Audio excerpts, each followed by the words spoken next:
Jiu-Jitsu nerds? Shout out to all the people that were here before we even got things started. Harps in the building.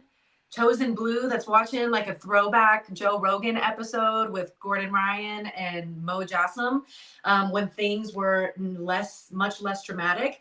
But before we dive into anything, we have the Jiu-Jitsu encyclopedia himself. It is Matt Scaff in disguise, freshly shaven, new haircut. He was ready for this live chat today.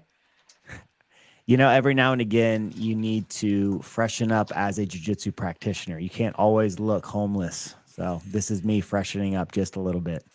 Is it all the energy from main character jiu-jitsu that you were like, I just need to switch up? Well, you know, I was going to Austin, Texas, which is right now the jiu-jitsu hub. So I was like, I do need to clean up. And I do like to look nice in the corner. I like to look a little bit more professional than just, you know, wife beater and shorts. So this was me professionaling, being a little bit more professional. Nice. Well, we love it. We also loved how professional your podcast last night sounded. You were talking about the ultimate troll job that Craig Jones is managing to pull off. And it just keeps on getting better and better. So for all you guys in the live chat, some of the topics that we're going to be talking about today is obviously the most recent news, Mikey Musumeci Addition. We don't know who his opponent is going to be yet, but there has been some speculation. We also had the Ruotolo brothers added to the minus 80 kilogram division. So that means that there's 2 spots left in the under 80 kilogram division. A lot of people were kind of confused because Roberto Jimenez was supposed to be competing in the over 80 kg, but I think he kind of came to his senses a little bit and decided he wanted to be in the under 80 kilograms. So he's officially in that. And then Ffion Davies versus Mackenzie Dern officially announced. More Seth Daniels news. And ADCC announcing another super fight for Gordon Ryan and Felipe Pena, and that it'll be for a gold ADCC medal. And then we also had a bunch of different additions to over 80 kilograms. So these are all the topics that we're going to get to. And also some of your guys' responses on what you guys thought was the craziest stuff that has been going on. So shout out to all the 21 people that are here right now. There should be 21 likes on this video at least so that we can get this shit out to the other jiu-jitsu nerds of the world. But first, before we dive into all of the topics, let's see what Craig Jones is currently up to on his task to greater grappler pay.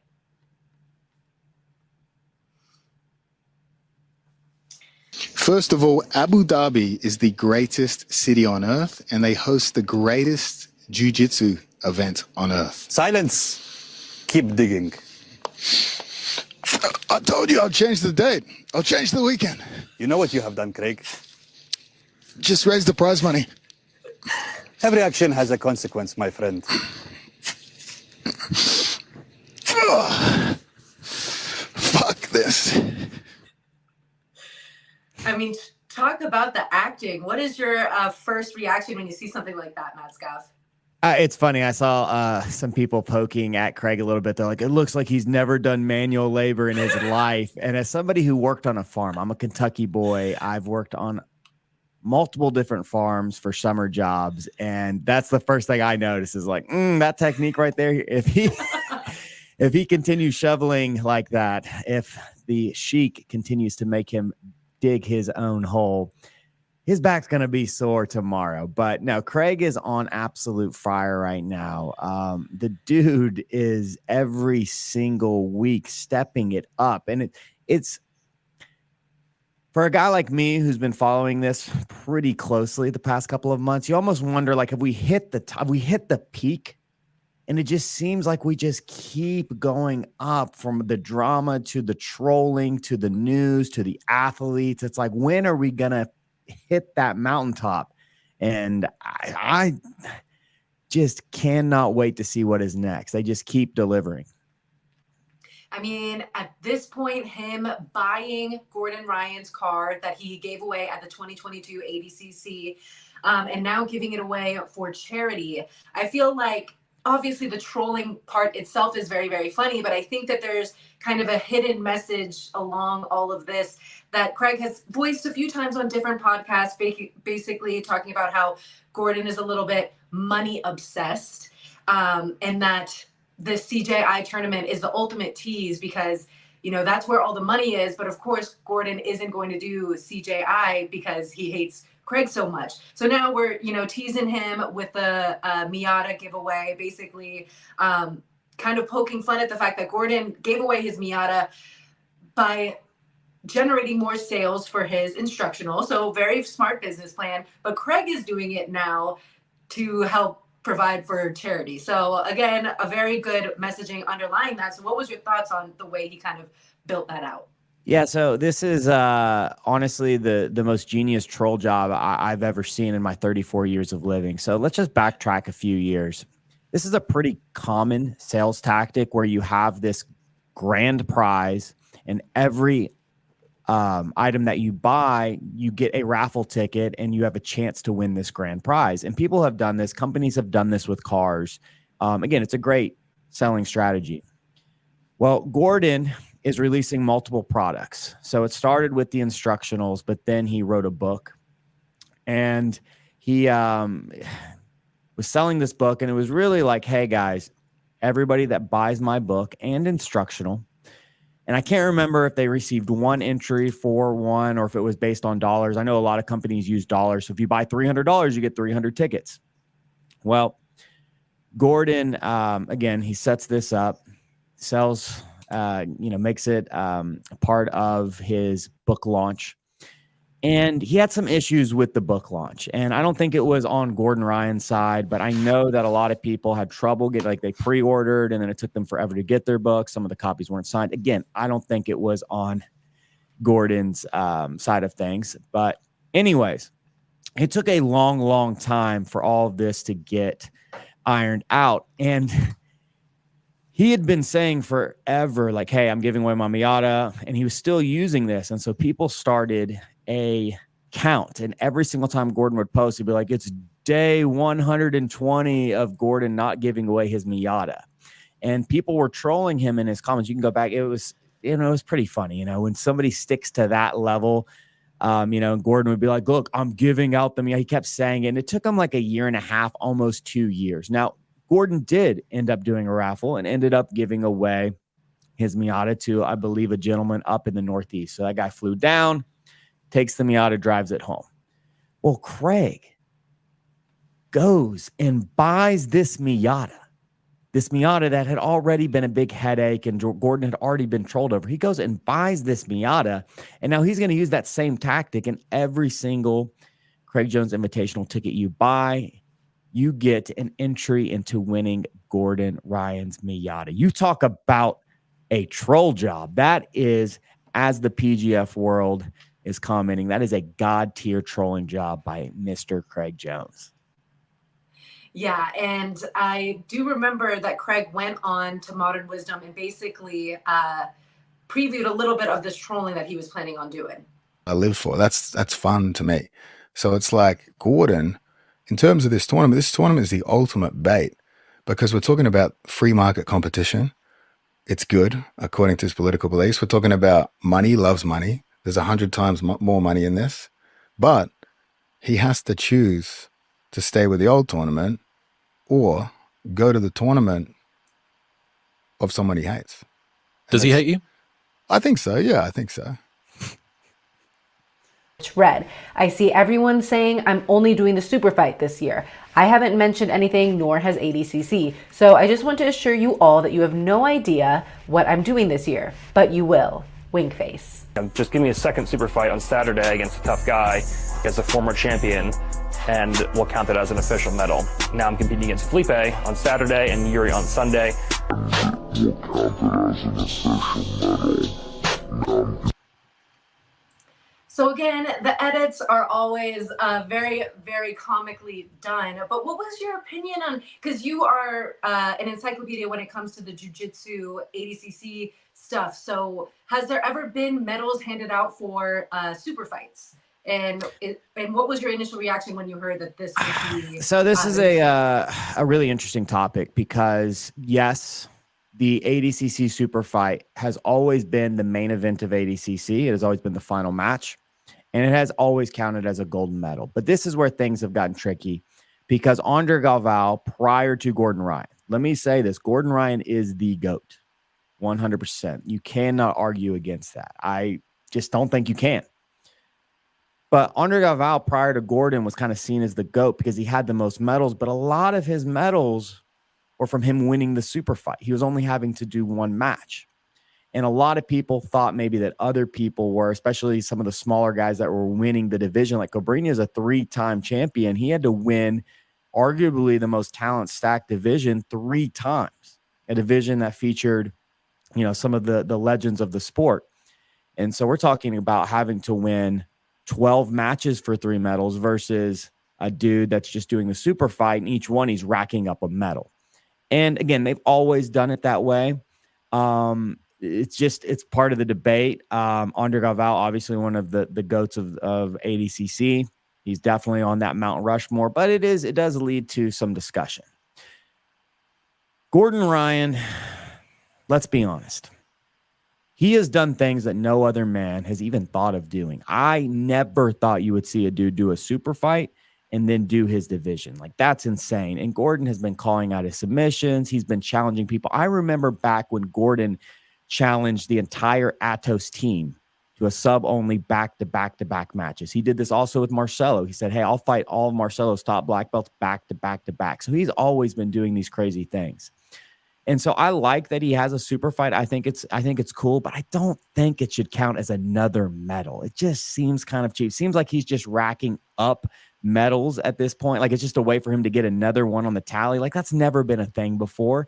That shouldn't count towards his gold medal, in my opinion, especially Felipe Pena. I mean, last tournament, last ADCC, Felipe didn't look the best. He didn't medal. He kind of quit in a couple of the matches, I thought. And yes, the Felipe Gordon match is a big match, but I don't see it as being a main event of ADCC. And I definitely don't think it should be worth a medal. And it also starts getting tricky. And this is what I would ask you, if I can ask you a question, is when you look at the relationship between Mo and Gordon, they're always hanging out.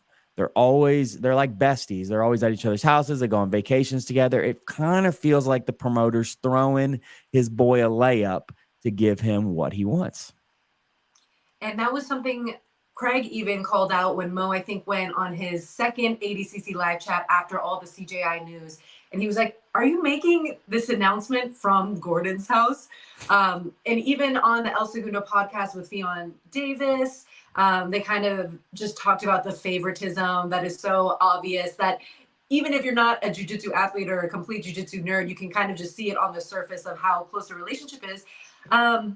But it's all right. Like, I'm not here to criticize the relationships that people and friendships they have outside of the promotion. But when it becomes so obvious and so, I forget what Craig's caption was. It was like, ADCC is becoming the isms, the competition of the isms. It's autism and nepotism. And he's just kind of pointing out the blatant favoritism that happens. So I get it. And, when I asked Victor Hugo about this topic, he didn't come so forward about the Gordon and Mo thing. He just says that within jiu-jitsu in general, there has been favoritism that you see within every promotion. I think, even with UFC Fight Pass, you'll see them always pick B team guys specifically because they're super marketable and they have a good relationship. We have B Mac McCatherine here, and he is going to be commentating for CJI, but he has a great approach with PGF where he wants to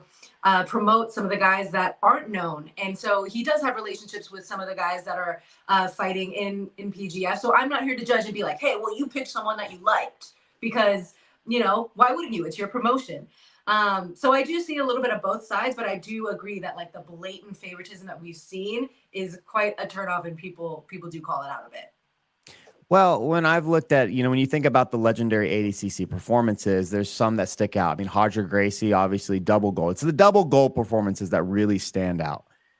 When you got a guy that goes and has 8 matches, so he's winning his division and then going into the absolute and winning that, I mean, that's special. And only a handful of guys have done that. And Gordon's last ADCC, 2022, I'll say it. It is the most impressive performance. He beat those dudes like he was in a blue belt Naga tournament. I mean, it was just mind-blowing. And so, again, super fight and then doing his division, insane. But to me, when I hear like, if Gordon double golds this weekend because he beats Felipe and then Yuri Samoas, I'm like, it's not the same. It's still obviously very impressive, but it's not the same as a true double gold. And I don't think it should count as that. And one of our chat members says, is CJI a one-time event yearly? So we did just see in a post from Craig Jones when he was digging his own grave in Abu Dhabi, the caption read 2025 funding secured. Do we ever know how serious Craig is being? No. But according to his caption, this event could be happening annually and could be happening in 2025. So that's really exciting stuff. I mean, if you get the investors who are willing to put that money down to help this sport grow, I mean, I can see it definitely becoming a yearly thing. We think we just have to absolutely crush CJI #1. So fingers crossed that it happens yearly, because this under 80 kilogram division is going to get so many eyes. It's free on YouTube. There's sponsorships being announced already. I know Chris Williamson, he is helping out with the sub of the night, and he's also branding it with the new tonic drink that he has. So there's a lot of really smart people who aren't even jiu-jitsu fans. Like Chris said on his podcast, he's like, I don't particularly like, sitting and watching, two men wrestle around for 45 minutes, but I do like what you're doing here, Craig. And so now there's partnerships being made with some really prominent people in the sport. So the idea is to make this event yearly. How likely that is, stay tuned for that. But we did have Craig do another call out that I thought was a very interesting call out. I don't know if you saw on his story, Matt, but he was basically like, there is a manager out there that is trying to push people to do a certain promotion where they don't tell you the show money, and then he's going to take 20% of that show money. You manage, or maybe not manage, but you help guide a lot of MMA fighters. So you know that the standard for managers to take is about 10%, and that this manager is, taking care of a lot of jiu-jitsu athletes, but he's taking 20%. So he called them out. He didn't say exactly who it was. But what were your thoughts on, a manager taking that percentage from their grapplers? Managers are very, very important, or they can be, but they also can steal money from the athletes. I've seen it, and especially when we're talking about some of the lower level guys who sign on, especially with MMA, they'll sign on and they're essentially still fighting their own fights. They're still essentially having to, especially when you're at an organization where maybe your manager or your agent has 30 different athletes. Well, if you're a guy that's just 1-1 or 2-0 and you're on the rise or trying to make a run towards getting onto a national or even worldwide stage like the UFC or one of those types of promotions, a lot of times you have an agent, but you're still doing most of the stuff yourself. Now, with some of these athletes, and I'm assuming it is from, I think a lot of people kind of know who he's talking about. And he's talking about a lot of those kind of, I think the kind of Duartes and the Mika Galvaos and those athletes. And when you're working with athletes that command 5, 6, maybe even 7 figures, I mean, I definitely know that some of these promotions are starting to get into the 6K figure range. And as an athlete, you don't want to be the one representing yourself. There's so much that goes into negotiating the best deal. And so it is important to have somebody on that side. And so I actually don't have an issue with this. If a manager can negotiate a better deal, and even if that deal, and I think one of Craig's arguments is, well, this manager's telling them not to come here and he's getting them under the table deals. And again, obviously none of us know the exact details, but they're getting under the table deals to stay with ADCC. I've got no issue with that. To me, if the promotion is willing to pay you, whether it's under the table or everyone know, like you're obviously earning, your people are obviously trying to tune in to watch. If people want to watch Mika Galvao and the promotion knows that, and they're willing to pay him $200,000, I'm just throwing a number out there, $200,000 to show up and compete at ADCC because he's a huge name. That's between Mika, his agent, and that promotion. So I don't actually have that big a issue with all that talk. Yeah, I think the transparency is key, for fighters to know about, at least, and knowing what value your manager brings to you, and then also what the normal amount is that is being taken. But it's on a case by case basis. But yeah, when I was doing my little research and I got the comparison of the stone face and that, I was just like, they look similar, because I didn't know right off the bat who he was talking about. I just had to look up it was kind of obvious once he brought up it was a person who was popped for steroids, kind of ruining the legacy a little bit. So I think that made it more obvious. But obviously a lot of people have been in the comments kind of being like, well, if Mika left ADCC would break. But a lot of other people were like, oh, Ruotolo brothers left, ADCC is already broken. So how broken do you feel like ADCC is with the Ruotolo brothers leaving? Or do you think the straw that would break the camel's back officially would be Mika leaving? I think Gordon Ryan is the biggest star still. Gordon is a big star, and he has tons of haters. Don't get me wrong. You go onto any Gordon Ryan post, it's more hate on there than positive. Like, he probably has more people that are rooting against him than rooting for him. Gordon is the pinnacle of jiu-jitsu right now. He is the best guy. You're lying to yourself if you do not think he is. And look, there's tons of things, personally that maybe you could go, I disagree with Gordon or whatever, but he's still the dude that I think all the competitors, they gauge themselves to, right? Oh, training. Yeah. Training Angry knows, right? Like, look, Gordon has tons of haters, and he deserves some of the hate. He's definitely like Craig says, one of my favorite things Craig says is like almost hard to believe that this guy who should be so confident, who is the best, who is clearly is so insane. It's so easy to rile him up. And so it is fun to poke at him. And I think we just get tons of trolls going to his page because they know how easy it is to rile this man up. But anyways, as long as Gordon's competing for ADCC, they're going to have a lot of support. Now, some of the divisions I've been looking at are pretty weak. Some of the replacements they've put in are pretty weak. The Craig Jones Invitational, top to bottom, and I think when you just look at the super fights, and especially the matches that haven't been announced, there's obviously rumors of just like a crazy, like maybe Marcelo Garcia match or, matches like that. Who's Mikey going to go against, which I'm sure we'll talk about in a second because I've got a couple ideas there. But the Craig Jones Invitational is going to be free on YouTube.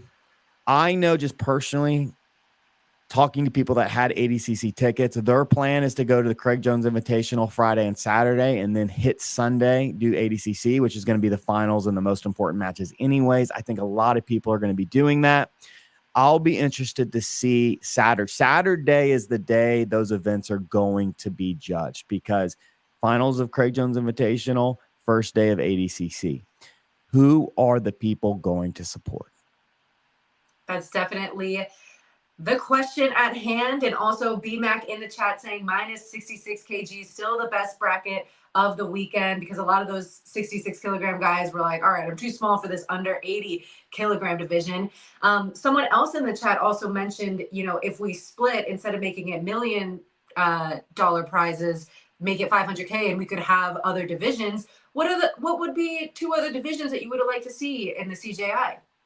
It's funny. Well, first, Brandon's comment is 67. I mean, the 66 is super stacked. I mean, there's a couple guys, especially like Diego Pato. He might be the best guy in jiu-jitsu right now. The way he's looked and some of the names he's beaten and how he's beaten them has been incredibly impressive. But I think this under 80 kilogram Craig Jones Invitational is maybe the best bracket I've ever seen outside of Mika Galvão not being in it. I mean, the names in there from both Ruotolos to Andrew Tackett to Roberto Yemen. I mean, the list, it goes on and on and on. Joseph Chin is, what Joseph Chin's been doing the past 6 months. I mean, that bracket is absolutely stacked. But I hear you. But here's the thing, Harps. 500,000 doesn't pop like $1 million. We're talking about $1 million. Just think of all the stupid TV shows we've all watched because the person was getting $1 million at the end. You could convince somebody that doesn't even like combat sports to just go, hey, these guys, I know you know nothing about this, but one of these dudes is going to win $1 million. That number from little kids all the way up to adults, that's just always been the standard. Like everybody wants $1 million in their bank account. Everybody wants to make $1 million a year. So one of these dudes are going to be walking away with $1 million. And you're going to be able to convince your friends that don't watch jiu-jitsu, your parents, whoever, just to go, hey, like, no. This isn't just a 10th. Nah, the winner of this gets $10,000. The winner of this gets a gold medal. Like, no. The winner of this changes their life. That is definitely life-changing money. And Waylo J over here, he says he's staying at home, comfy at home, going to be watching CJI because there's going to be a lot of action within the brackets. Some of the names that are currently in the under 80 kilogram division, only 2 spots left. We got Andrew Tackett, the first guy who said that he was leaving ADCC to go to CJI. Joseph Chen, who just came off of a great win against Andy Varela, and then also Elijah Dorsey. So that's taking away an ADCC trials winner right there. Nikki Ryan is in there. Ty Ruotolo, Cade Ruotolo, Hanato Canuto, Jason Nolf, Owen O'Flanagan, Levy Jones-Leary, Tommy Lancacker, Matthias Denise is cutting down to under 80 kilograms. Lucas Barbosa, and then Roberto Jimenez is the guy that is now going to be in the under 80 kilogram division, despite being in over 80 kilogram at first. And so all of these guys have been training for ADCC, and now they're going to have to be training for a completely different rule set. Obviously, it's still jiu-jitsu, but now we got the pit. Now we have rounds. Now we have judges scoring. So how does this rule set in this format change things for these elite athletes? You know, we know that they're talking about doing open scoring, and they're talking about doing 3 5-minute rounds. We don't exactly know the rule set, how it's going to be judged, whether I'm kind of thinking in my head just because AIGA is already kind of doing something like this. So AIGA is doing the 3 5-minute rounds, and they're doing points, I believe. But there is some special rules with AIGA. I imagine there's going to be some nuances here with the Craig Jones Invitational. But when you hear all those names, it's like somebody is going to sub their way through. You just imagine like the Ruotolos, the TAC. It's the best division I've ever seen. I'm telling you. And last ADCC 2022, you looked at the 77 and the 66. Those were incredibly stacked. But I just feel like there's a lot of guys right now that are hitting their stride, and especially with all the different promotions. And this is what's really cool is we've got the Ruotolos killing it over in Asia. We've got Joseph Chen, who just back-to-back. I mean, I don't know how this dude did it. Thursday, beat Elijah Dorsey. Sunday, beat Andy Varela. He's on absolute fire. Andrew Tackett.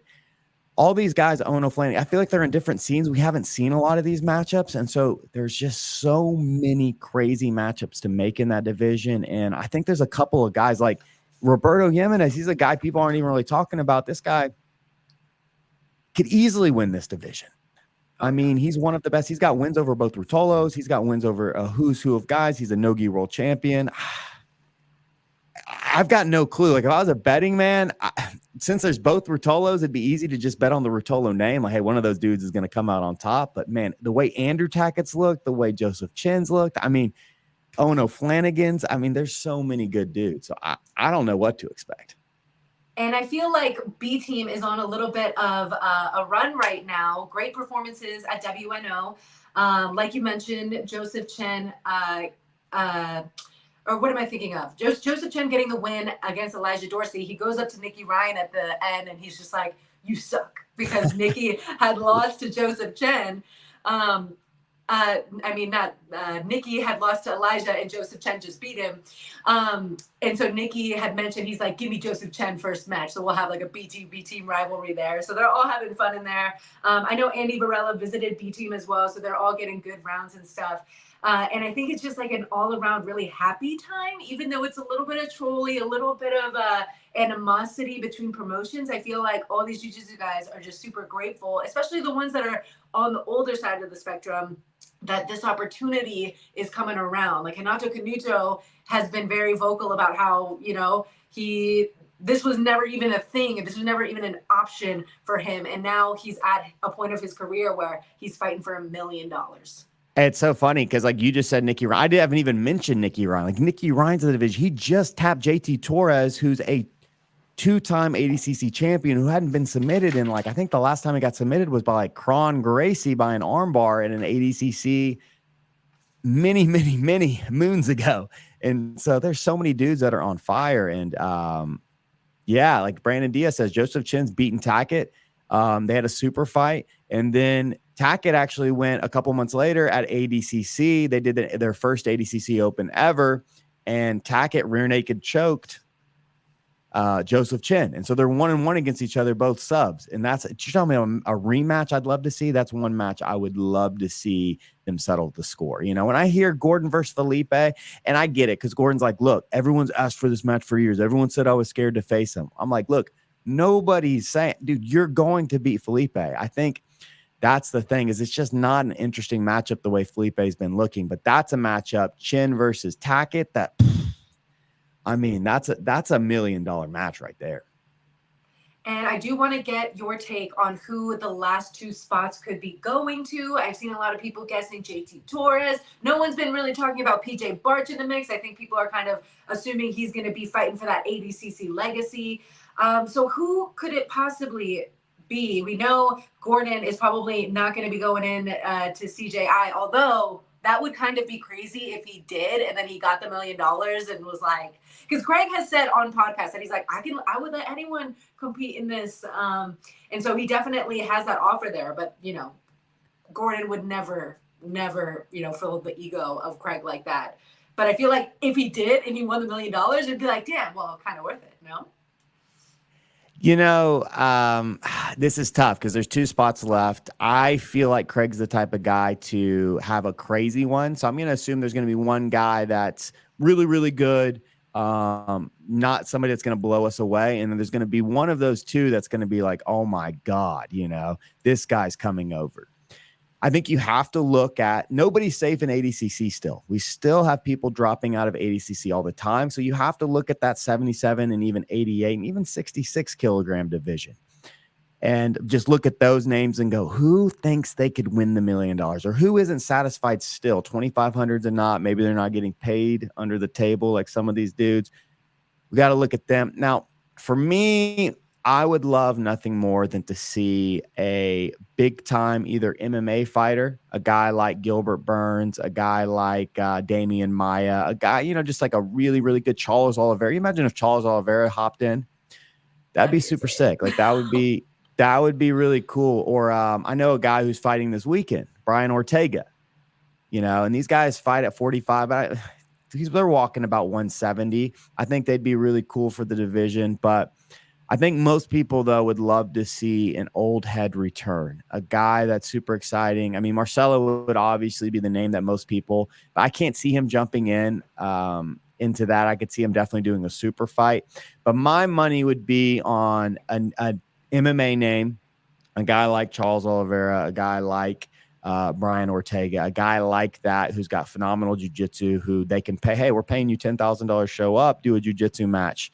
So I'm looking at one of those guys, and I see Kron Gracie again. Like a guy like Kron Gracie would be sick. Yeah, we have a lot of people putting their suggestions in. Before I throw to this next video, we have about 173 people in here right now. I think that's a new record, Matt Scaff and I. We would love if you guys hit that like button so we can push this stuff out to other jiu-jitsu nerds. We also might be doing a giveaway of tickets sometime soon on this channel. So make sure you guys subscribe and stay tuned to everything CJI News. I am, you know, your secret source coming in here. And I had known about the super fight announcement that they made with Mikey Musumeci beforehand, and I do have a little bit of tea on what that could, which way they could possibly be going. So I see a lot of guesses in. Let's just get some of the people caught up on the recent news with Mikey Musumeci when it was still a mystery. Fans are getting exactly what they asked for with this latest roster edition. Tell me! We know that you guys are dying to know who's going to be in the super fight come Saturday, August 17th. But because Craig is such a troll and he's enjoying every second of keeping you guys guessing, we're going to let the suspense build that much more. But we still want to hear from you guys on who you want to see in the inaugural CJI. So leave your comments below. And while you wait in anticipation, be sure to get your ticket on the website. So as you guys could have seen in some of those comments, we had people talking, let's throw Paige Van Zandt in there, who's going to be doing some power slap. Let's get Dylan Dennis. Let's get Marcelo Garcia. So there's a lot of different routes that people want to go. And one of the big shockers, I feel like, from people is that Mikey is even able to do this, because we've always talked about one championship having those really exclusive contracts. And a lot of people were commenting on the Ty Ruotolo post I made, like, wait, why are the Ruotolo brothers able to do the tournament, but Mikey's not allowed, and all this and that. And then we were able to get Chatri to let Mikey in this event as well. So now a lot of people are curious who he should fight in the super fight. So do you have any predictions or anything that you feel like is necessary for the CJI fans to see? I got to say, there's one name that clearly sticks out. But first, please, Craig, I know that you're going to hear this. Do not invite Dylan Dennis. I would rather you invite both Paul brothers, anybody but Dylan Dennis, just because of how he fought Logan Paul. That was one of the biggest wastes of my life. There's a couple of times where I'm like, man, I wish I could have this time back. That is one of those. And so just because of that performance, I kind of want Dylan to be punished and left out of this event. But there is one name. It's got to be Diego Pato. Now, Pato has been calling for, he just won he just beat Hokage, Fabricio Andre, for the 145-pound title at WNO. He's the 155-pound title where he beat Dante Leon. He's talking about, hey, I want to fight. I want to prove I'm the best 135-pound grappler. And a lot of people are going, well, who's he going to fight for that? It's Mikey. Mikey is, when you think about who's the best 135-pounder in the world right now, it's Mikey Musumeci. And that's the match to make.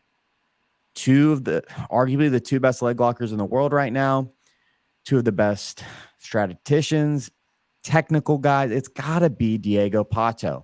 And I can see them throwing some pretty crazy money, because here's the thing that maybe not all of you guys don't know. Craig Jones, most times you're not fans of your peers, but Craig Jones is a huge Diego Pato fan. He has said multiple times that he thinks Diego Pato is the best leg locker in the world, that he has picked up techniques from Diego Pato. And I can see him being like, I have to get this guy. I have to get Pato. Pato versus Mikey. It's the match to make. It's the only match to make for them, for both of those guys. And to me, that's kind of who's the 145-pound champion? Diego Pato is the best 145-pound grappler in the world. If he leaves, it's another one of those asterisks for the 66-kilogram division. I mean, he tore through Baby Shark. He tore through Fabricio Andre. There's only one match for him, and that is Mikey. And Mikey Musumeci really let out some vulgarity at 167 when he basically said, I had to wait for this match for 7 months. So respect to Gabriel Souza, because he took it. But he was supposed to have a match with Baby Shark, and he wouldn't do it because of the drug test. I told him, take your steroids and fight me. And he still wouldn't. He went ahead and did WNO instead. I think that's the first time we've seen Mikey be so passionate. And then he went and squared off with Cade Ruotolo, who he's going to be going up 2 divisions to face. But I just feel like Mikey hasn't been in the talks when it comes to all the ADCC stuff, and we weren't thinking he was going to be part of CJI. So now that we're getting to see a little bit more spice from Mikey Musumeci, and really him putting his foot down, being like, I want to compete in this, and being able to negotiate with Chatri, like, let me do this tournament. I think we're going to be seeing a lot of action, and I can't give away anything too big, but I did see some comments here from someone mentioning suspense buildup. Are we building suspense right now? Mentioning a guy like Mighty Mouse. I know you want us to say, give us 5 different guesses. I will say that a lot of people in the comments have been like, well, I don't really want to see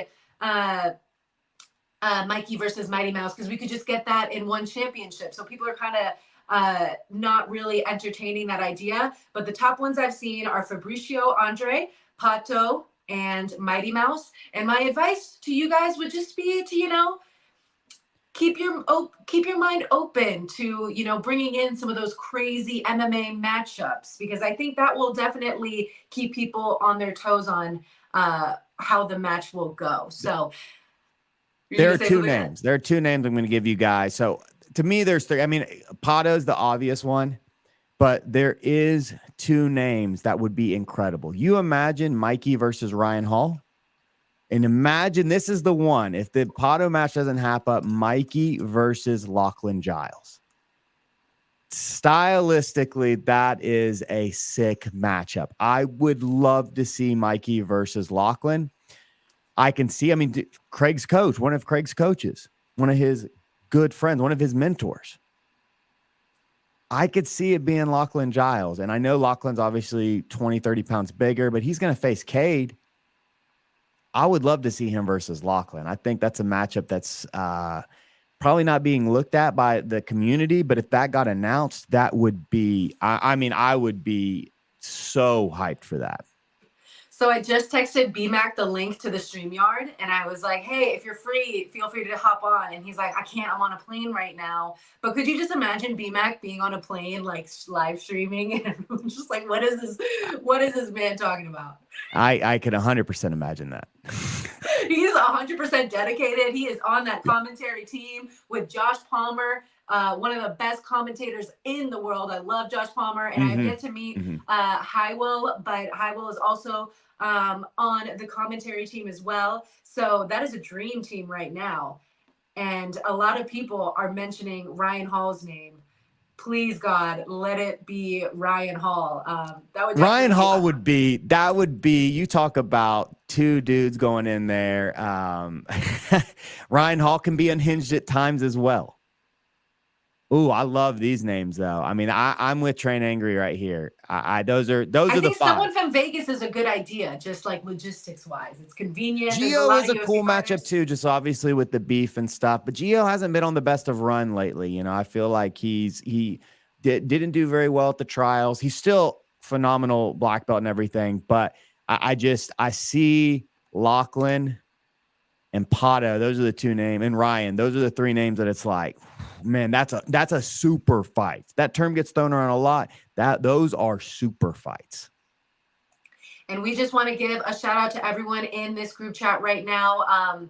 Usually we have another person in the live chat, but I think the time difference is messing him up a little bit.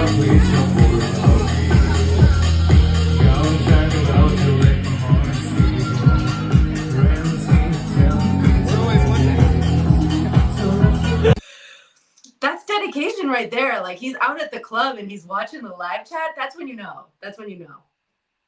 Well, look, Craig has been to many clubs all around the world. Our show only comes on. We only do a show once every couple of weeks. Like, it just makes sense.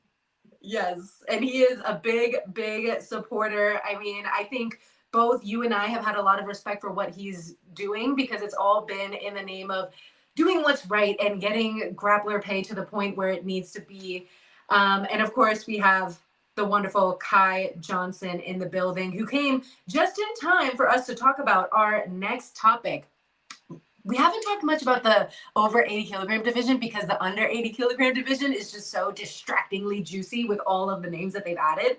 But in recent news, the 80 kilogram division is starting to fill out a little bit. I think there's only 2 spots left. We have William Tackett, Luke Rockhold, Nicky Rodriguez, Kevin Boehm recently added, João Rocha, Victor Hugo, Owen Livesey, Felipe Andro, Max Jimenez, Adam Bradley, Ignacio Santos, Pat Downey, and Pedro Alex. So I want to get your take on this overall division, the entertainment coming from it, but also if you know anything about Pat Downey and his caption basically saying like, $1 million was more than enough incentive for me to debunk jiu-jitsu. So he's coming at all the jiu-jitsu nerds being like, wrestling about to show out.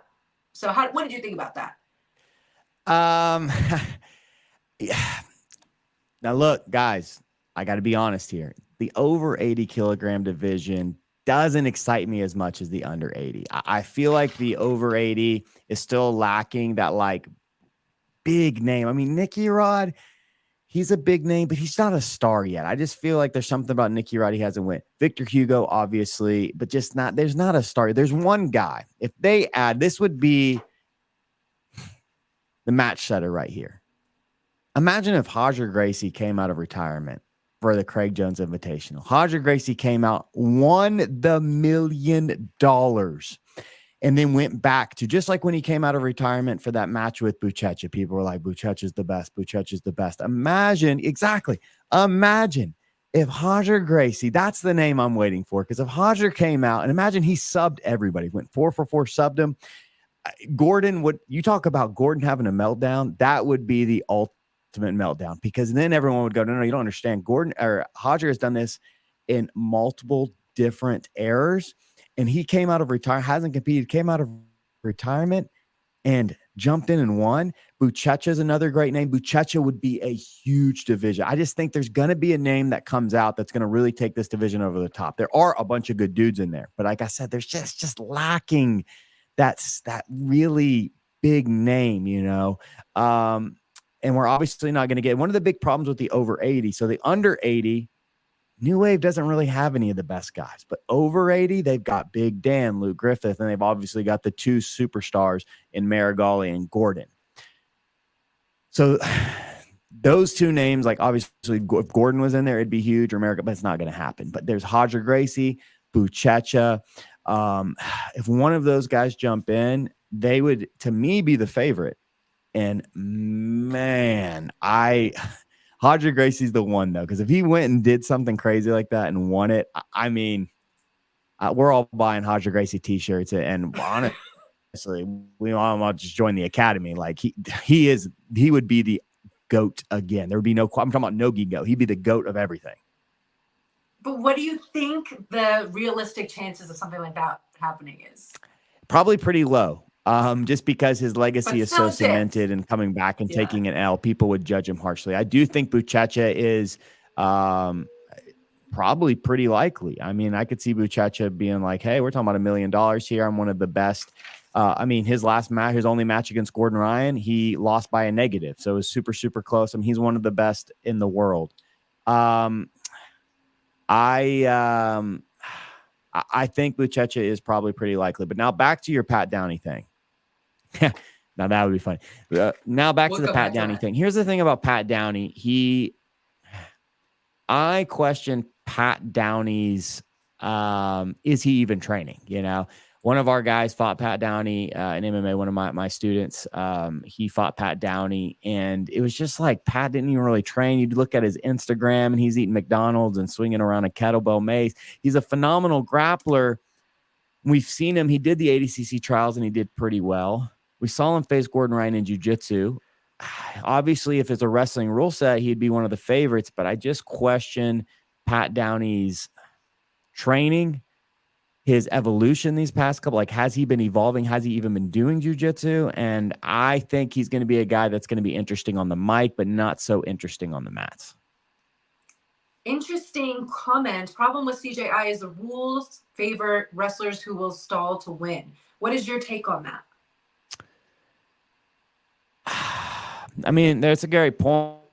I mean, every rule set has a way to, you know, play a game.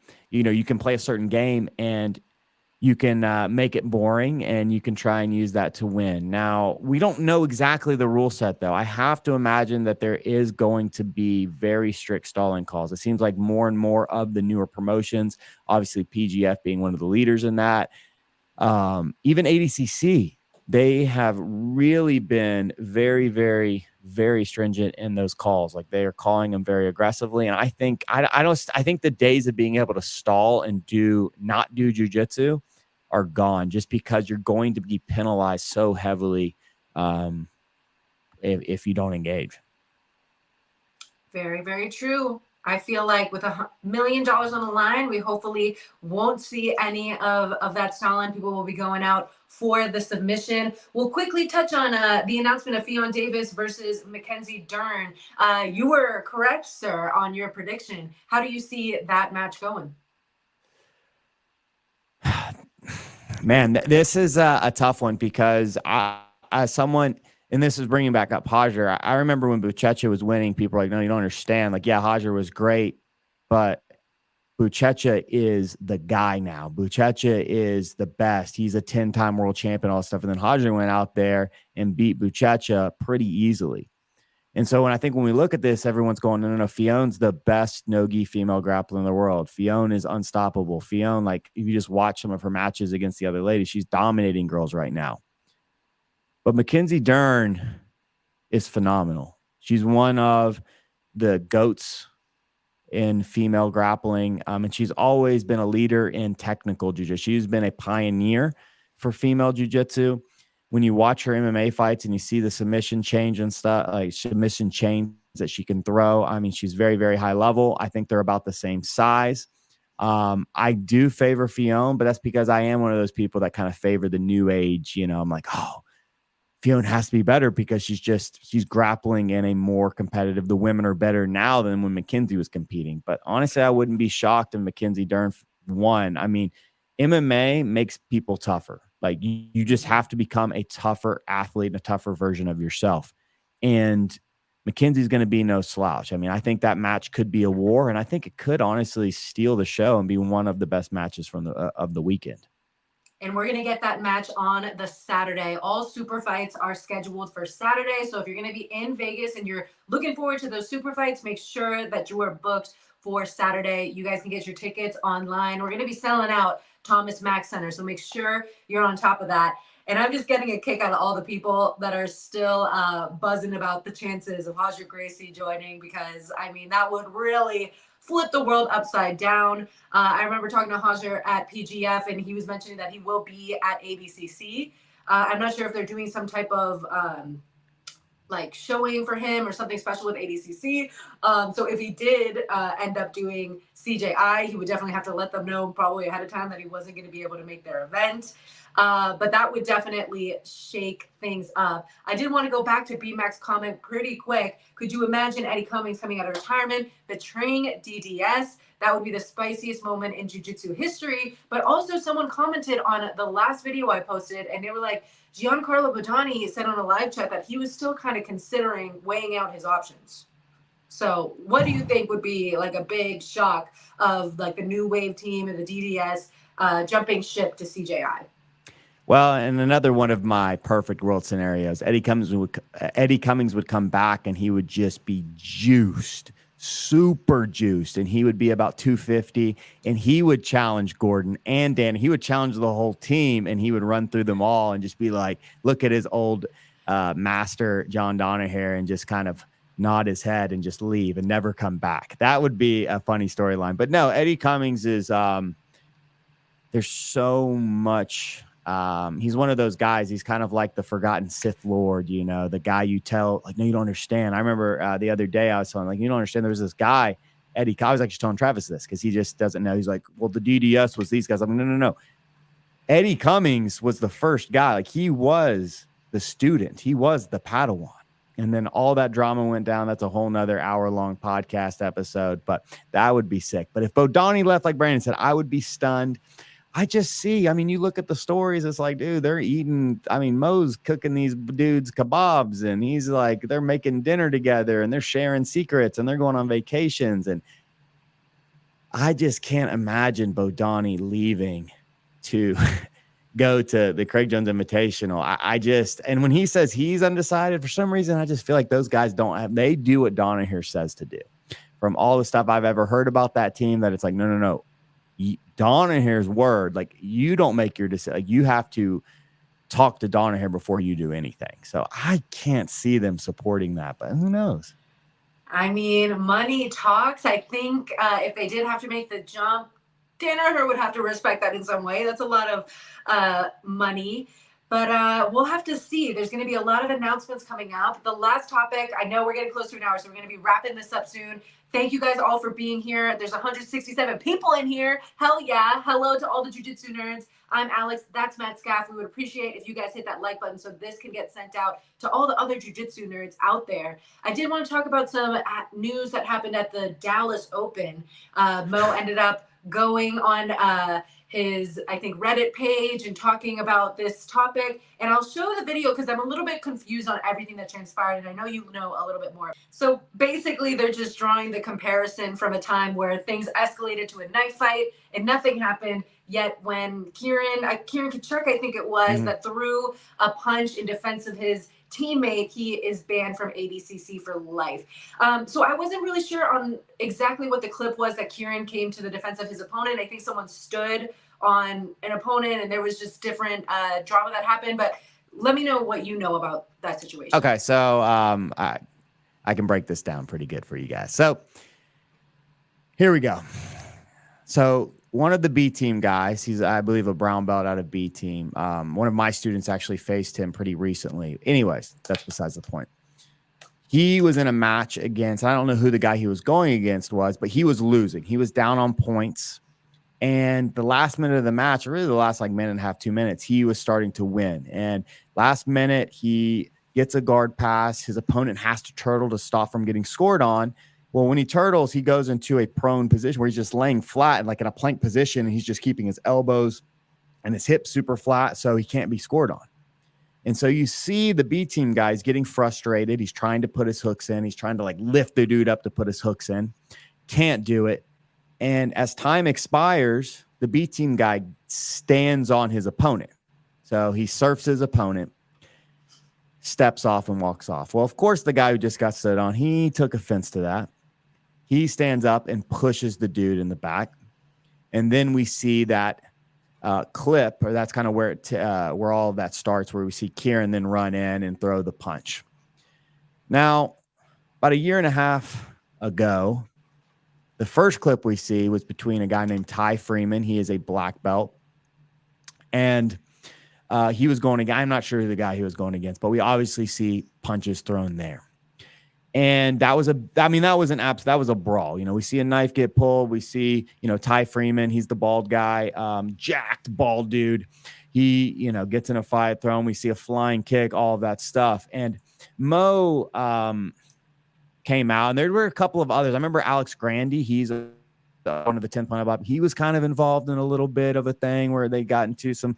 We've seen this a bunch at ADCC. We've seen punches be thrown. We have seen people slap. We have seen people, you know, we have seen knives be pulled, and the cops haven't been called until this last time when Kieran Kachuk throws. Now, here's my opinion. Look, I am super anti-super punch. I've got no issue with people fighting. It's what we do. I work with MMA fighters. I work with jiu-jitsu fighters. If two dudes want to go one-on-one, let's do it. You know, let's make sure that nothing crazy happens. But if guys want to start throwing punches, whatever, right? I do have an issue with the sucker punch. Now, this should just be policy from now on. Like if you run up and you throw a punch and you're not involved in the fray, like, okay.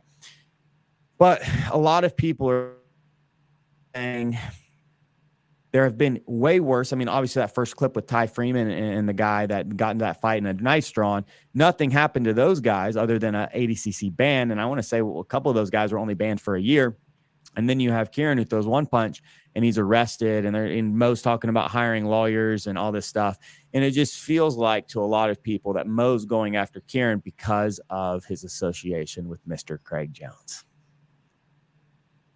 And I guess the joke coming from that is the ADCC live chats with Mo, when all this was kind of just beginning to unravel. He was like, I'm not taking any of this personally. Craig Jones, yeah, he can do what he wants, you know, all this and that. And now it seems like Mo might be taking some of this personally. We haven't seen him on an ADCC live chat. And it'll be interesting to see if we see him before the event. I mean, he has to come on at least once, but you have to imagine that none of the questions will actually be about ADCC anymore. They'll just all be about CJI. I want to say my favorite thing that's come out, and I know we haven't talked about that. I haven't really heard anybody talk about this, but Shanji Haberia, who's a legend in this sport. He's an ADCC champion. He did an interview the other day, and he was talking about the Craig Jones Invitational, and he was saying he's one of the guys like kind of bashing Craig Jones Invitational. And the reason that he was because he's giving a Hall of Fame speech. So he's being inducted to the Hall of Fame, and he's like, and he goes, oh, the Craig Jones Invitational only benefits like Craig, maybe Gabby, and maybe the people that win the $1 million. And he's like, ADCC benefits everybody. That's where you make your prestige. And I'm kind of sad that no one will be there to hear my Hall of Fame speech. And I was just like, I thought that was hilarious, where he's just like, Craig Jones Invitational doesn't help anybody. Come watch my Hall of Fame speech. Come cheer me on and come remember me and how awesome I am. I was like, oh my God. You better be dropping like $2 million worth of knowledge. Yeah, you better be doing like a free seminar or something. Yeah. Oh my gosh, we've seen some crazy stuff happen. I'm sure the next time we do this live chat, there will be even more stuff to talk about. Again, thank you for all the people that have been in this group chat. August 16th and 17th is going to be an absolutely insane time. And I think this is the most we've ever had in this live chat. And it's so awesome to catch up with you guys on all of the crazy things that are happening in CJI, because we are literally watching history happen in front of our eyes. So, and I see some familiar faces from our earlier live chat. So shout out to all the people who have been here since day one. We are getting closer and closer to 50K. And the more that we grow, the more we'll be able to cover this sport. And I think we're just going to be seeing growth for everyone, for the athletes, the commentators, the media people, for the promoters themselves. So thank you guys for being here. I also wanted to just yes, if John Jones did join, that would actually be insane. I feel like he's kind of besties with Gordon Ryan, but maybe they're just trading partners and he'd be like, all right, $1 million, money talks. But that would be an amazing one. So again, if you guys drop a like, drop a comment, let us know if there's anything that we missed that you guys want us to talk about specifically. And if you guys want to catch up with us online, I think it's Matt Scaff on Instagram. And for me, it's Alex Wendling X on Instagram, Twitter. We're going to be doing some Twitter talks as well, catching up with the Jiu-Jitsu fans there. So make sure you catch us. And we should be seeing you in person August 16th and 17th if you guys are going to be in Vegas. So be sure to get your tickets. And if you don't get your tickets, I'm sure someone can have a YouTube watch party. So again, thank you guys so much. For Matt Scaff, I'm Alex Wendling, and we'll see you on the next CJI live chat, hopefully with no breaking news of Craig Jones being kidnapped in Abu Dhabi. So pray for that, guys.